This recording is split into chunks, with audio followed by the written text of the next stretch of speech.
Hello friend, good evening. हम लोगों का टॉपिक है शब्द भेद। कल हम लोगों ने शब्द भेद पढ़ा था। शब्द के कितने भेद हैं? दो हैं, सार्थक शब्द और दूसरा है निरर्थक शब्द। सार्थक शब्द के 4 पार्ट होते हैं, जिसका पहला हम लोगों ने पढ़ा है रचना के आधार पर शब्द, जिसके 3 पार्ट होते हैं, रूढ़, योग रूढ़ और यौगिक। अब दूसरा हम लोग पढ़ेंगे उत्पत्ति के आधार पर शब्द। दूसरा पढ़ेंगे हम लोग उत्पत्ति के आधार पर शब्द। उत्पत्ति के आधार पर शब्द।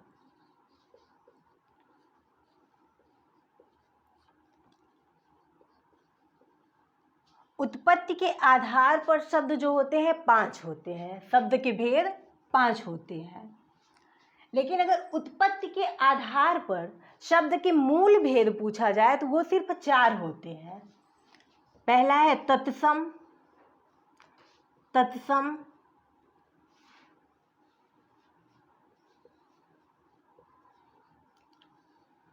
दूसरा है तद्भव। तद्भव, तीसरा है देशज। देशज, और चौथा है विदेशज।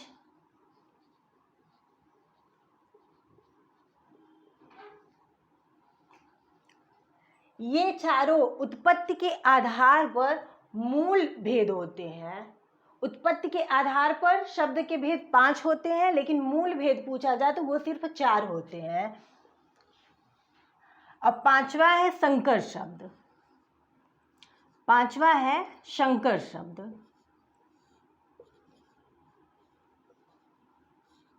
अब तत्सम क्या होता है? तत्सम,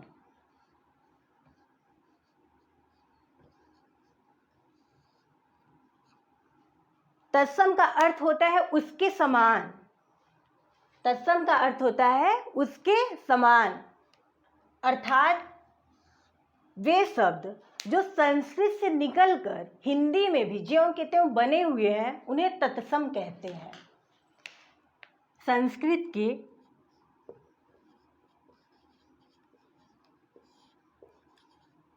वे शब्द जो हिंदी में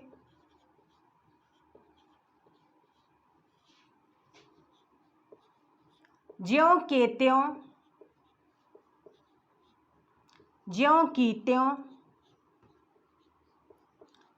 बने हैं उसे तत्सम कहते हैं। उसे तत्सम कहते हैं।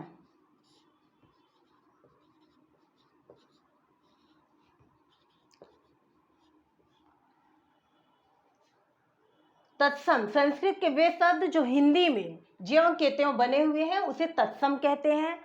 वो अपने मूल रूप में ही प्रयोग होते हैं, हमारी आम बोल चाल की भाषा में प्रयोग होते हैं, लेकिन वे संस्कृत में ही प्रयोग होते हैं। जैसे राष्ट्र,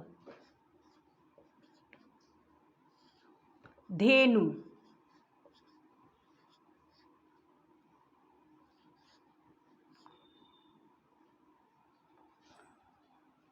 वर्ष, सूर्य आदि। अब तद्भव क्या होता है, आइए उसको देखते हैं। तद्भव, तद्भव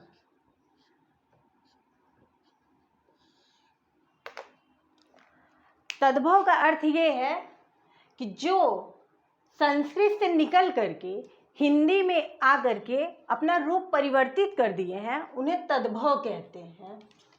संस्कृत से निकलकर, संस्कृत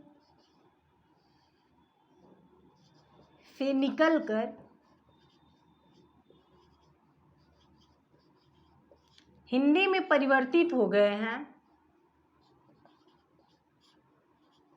हिंदी में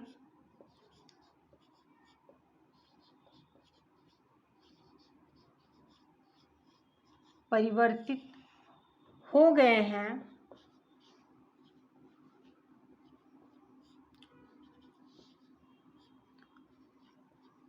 उसे तद्भव कहते हैं।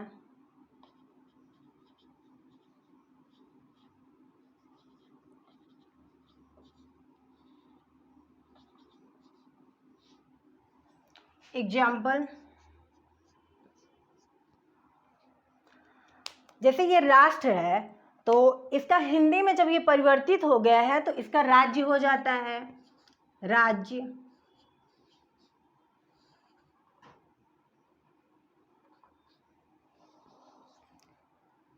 गाय,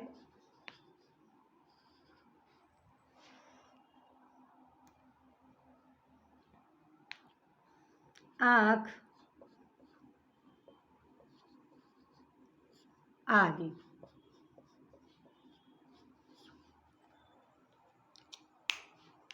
उम्मीद है कि आप लोगों को समझ में आ रहा होगा। तत्सम संस्कृत के वे शब्द जो हिंदी से निकल करके ज्यों के त्यों संस्कृत रूप में बने हुए हैं उसे तत्सम कहते हैं।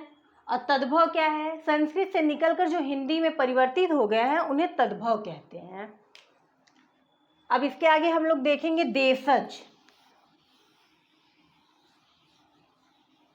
जहां आप लोगों को समझ में ना आए वहां डाउट्स जरूर कमेंट में पूछिएगा। देशज,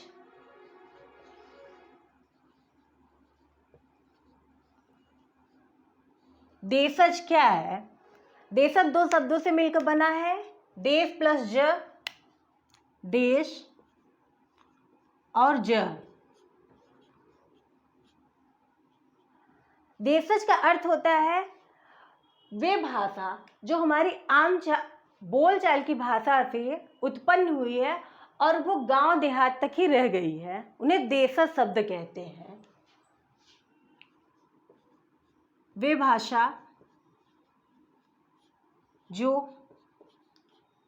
गांव में गांव से उत्पन्न हुए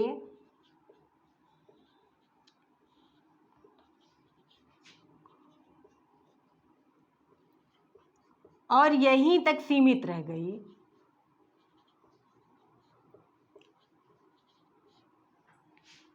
यहीं तक सीमित रह गई।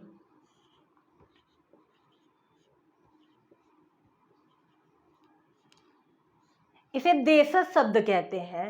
इसका एग्जाम्पल देखिए,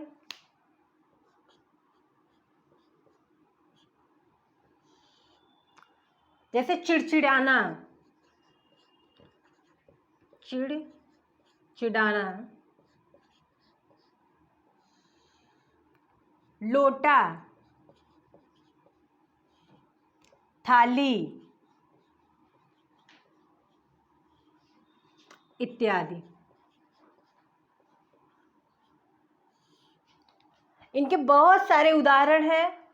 आप लोग स्मार्ट स्टडी अड्डा का टेलीग्राम चैनल ज्वाइन कर लीजिए। वहाँ आप लोगों को PDF में नोट्स मिल जाएगा हिंदी का, वहाँ जहाँ से आप लोगों को कंप्लीट नोट्स मिलेगा और आप लोग नोट्स तैयार करिएगा। अब इसके आगे हम लोग देखेंगे विदेशज। विदेशज क्या है?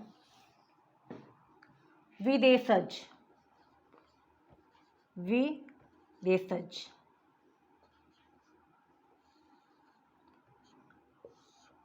विदेशज या फिर विदेशी भाषा वे भाषा है जो बाहर के देशों से आकर हमारे देश में बोली जाने लगी भाषाएं, वो विदेशी भाषा है।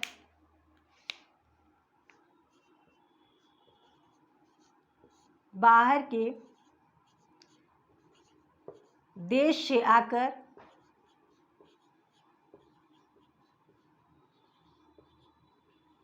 हमारी भाषा में बोले जाने लगी।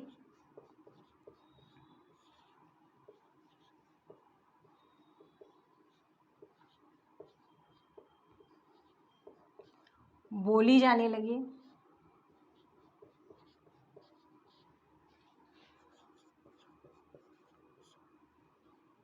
उसे विदेशी भाषा कहते हैं या फिर विदेशज शब्द कहते हैं। विदेशज शब्द कहते हैं।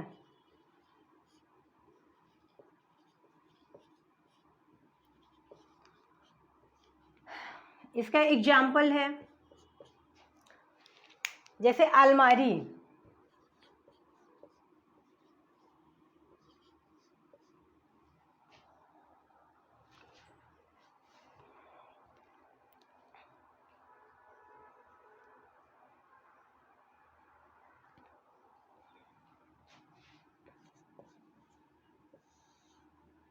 पेंशन,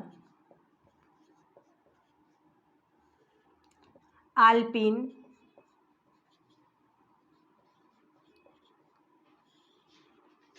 मिस्त्री आदि। ये भाषाएं विदेशी हैं जो कि बाहर के देश से आकर हमारी आम बोलचाल की भाषा में प्रयोग होने लगी। अब हम लोग देखेंगे पांचवा, संकर शब्द।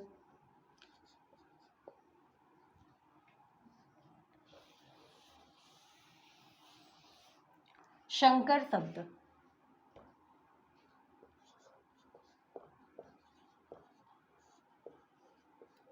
संकर शब्द क्या है? जो दो भाषाओं के योग से बनी होती है उसे संकर शब्द कहते हैं। जो दो भाषाओं के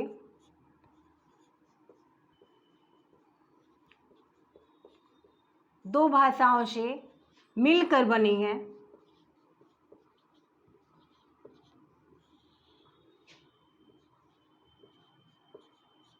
शब्द को संकर कहते हैं।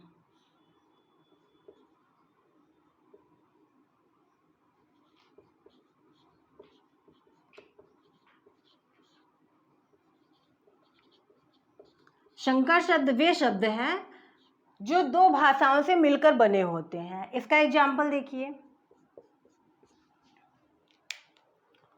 जैसे वर्षगांठ, वर्षगांठ, वर्षगांठ दो शब्दों से मिलकर बना हुआ है। ये जो वर्ष है ये संस्कृत का शब्द है, ये संस्कृत का शब्द है,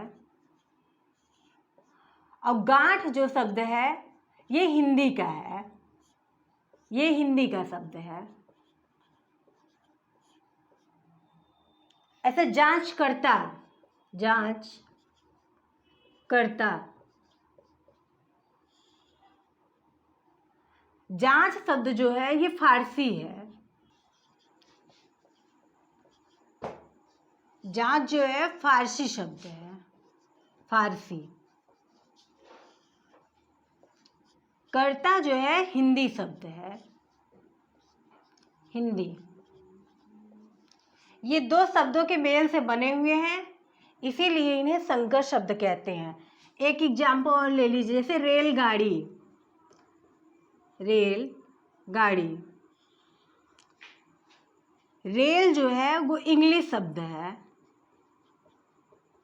ये अंग्रेजी का शब्द है, और गाड़ी जो है हिंदी का शब्द है।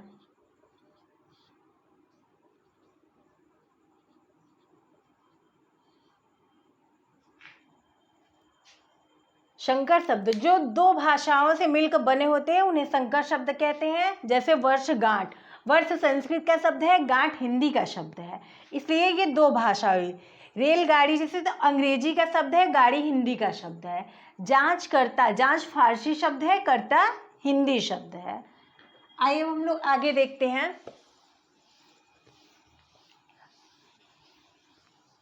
प्रयोग के आधार पर शब्द।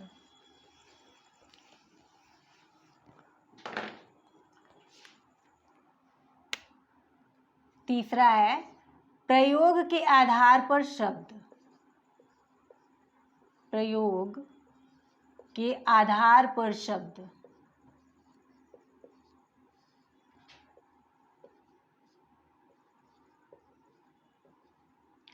प्रयोग के आधार पर शब्द दो होते हैं।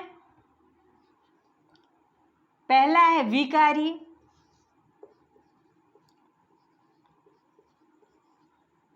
और दूसरा है अविकारी।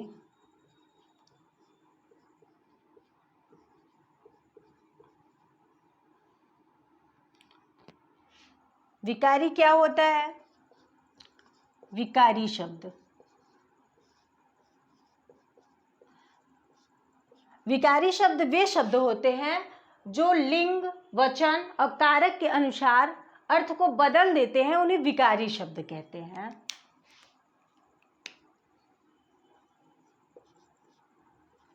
वे शब्द हैं जो लिंग, वचन, कारक के अनुसार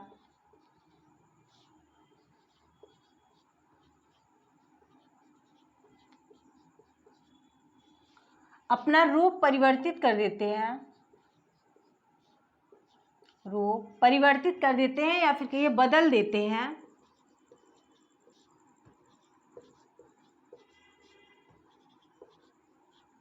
उसे विकारी शब्द कहते हैं। विकारी शब्द कहते हैं। विकारी शब्द के अंतर्गत कौन कौन से आते हैं, एग्जाम्पल लिख लीजिए। संज्ञा, सर्वनाम, क्रिया और विशेषण।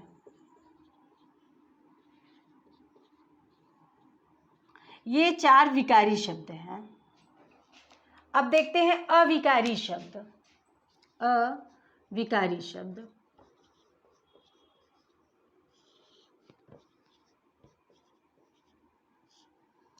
अविकारी शब्द जस्ट इसके उल्टा होते हैं। वे शब्द जो लिंग, वचन और कारक के अनुसार अपना रूप परिवर्तित नहीं करते हैं, उन्हें अविकारी शब्द कहते हैं।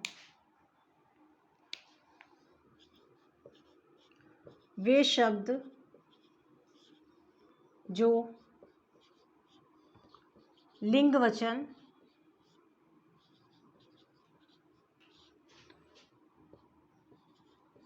कारक के अनुसार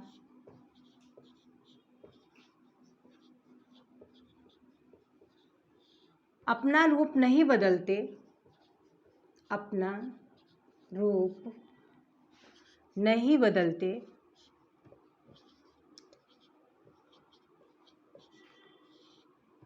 वे अविकारी शब्द हैं। अविकारी शब्द हैं।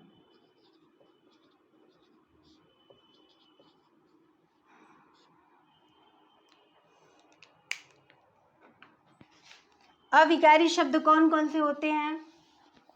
अविकारी शब्द भी 4 होते हैं।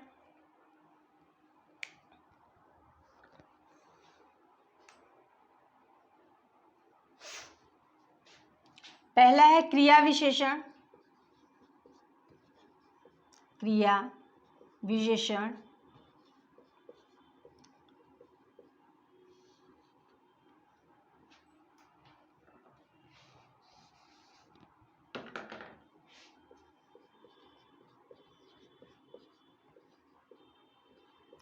दूसरा है संबंध बोधक। संबंध बोधक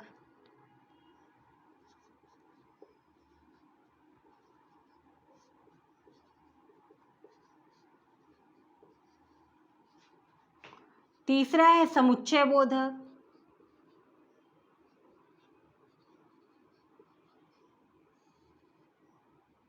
समुच्चय बोधक। अविकारी शब्द वे शब्द होते हैं जो लिंग, वचन, कारक के अनुसार अपना रूप नहीं बदलते, वे अविकारी शब्द होते हैं। अविकारी शब्द के कितने भेद हैं? 4 हैं। क्रिया विशेषण, संबंध बोधक, समुच्चय बोधक और विस्मयादि बोधक। विस्मयादि बोधक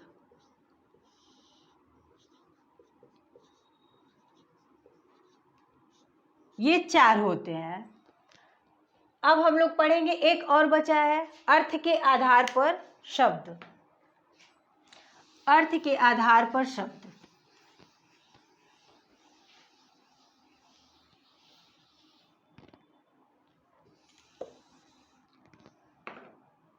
चौथा है अर्थ के आधार पर शब्द। अर्थ के आधार पर शब्द। अर्थ के आधार पर शब्द 4 होते हैं। विलोम, विलोम या फिर विपरीतार्थक शब्द, पर्यायवाची,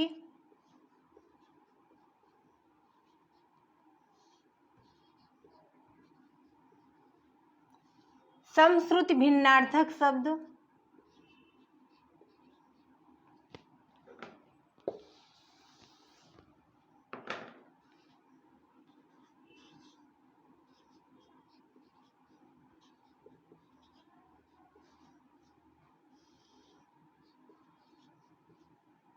समश्रुति भिन्नार्थक शब्द।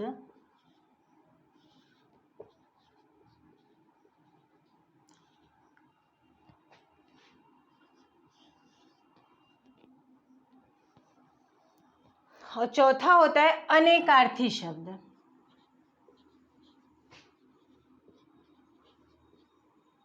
अनेकार्थी शब्द, अर्थ के आधार पर शब्द 4 होते हैं। विलोम, पर्यायवाची, समश्रुति भिन्नार्थक शब्द, अनेकार्थी शब्द। अब एक बचा है हम लोगों का सार्थक शब्द के 4 पार्ट होते हैं जो कि हम लोगों ने पढ़ लिया। अब है निरर्थक शब्द। निरर्थक शब्द, निरर्थक शब्द क्या होते हैं? जिसका कोई भी सार्थक अर्थ नहीं होता, वे निरर्थक शब्द है। जिसका कोई भी सार्थक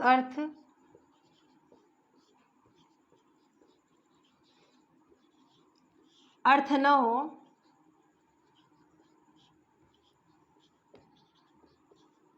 वे निरर्थक शब्द हैं। निरर्थक शब्द हैं।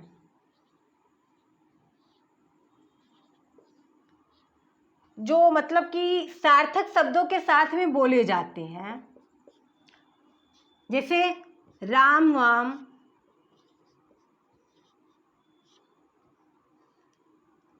काम वाम,